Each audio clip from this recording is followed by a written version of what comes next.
Hey there, guys. Just want to talk about why Christians struggle with money. The reality is, many people struggle with money partly because they've never been taught about money. They've never learned the basics like budgeting or debt management. Often, it's not taught in schools, and often the church is pretty quiet on the topic of money too, other than in the area of generosity. And so, a lot of us just don't get the knowledge we need to learn the basics of money management. So that's the first thing. And the second thing is, for many Christians, there's sort of like a tension, if you like, between secular and spiritual things. And money is often treated as a secular thing when in fact it's very spiritual, because really the money we have is God's money, and therefore our monetary decisions are in fact spiritual ones. And so we should treat money accordingly.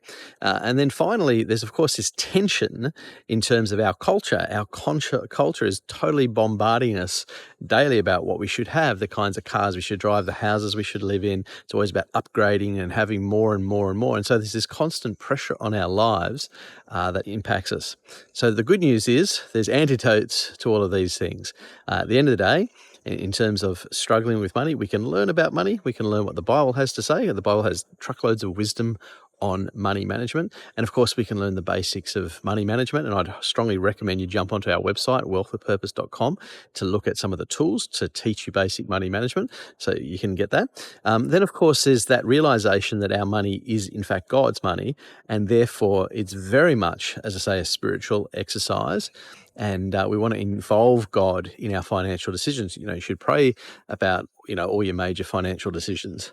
And then lastly, of course, our culture is bombarding us. So we've got to be very careful what we feed ourselves in terms of the messaging that we're taking in from the world, be it through social media and through just general media, that are impacting us in ways that can be really unhelpful. And that's why, of course, we've got to guard our hearts, and we've got to make sure that we're in God's word regularly, because that will help us to fight against the pressures that the world faces. And of course, having that personal relationship with our Creator, which is an incredible thing that you can have, will help also with all of those things. So I hope that helps. You got some tools to not struggle with money anymore.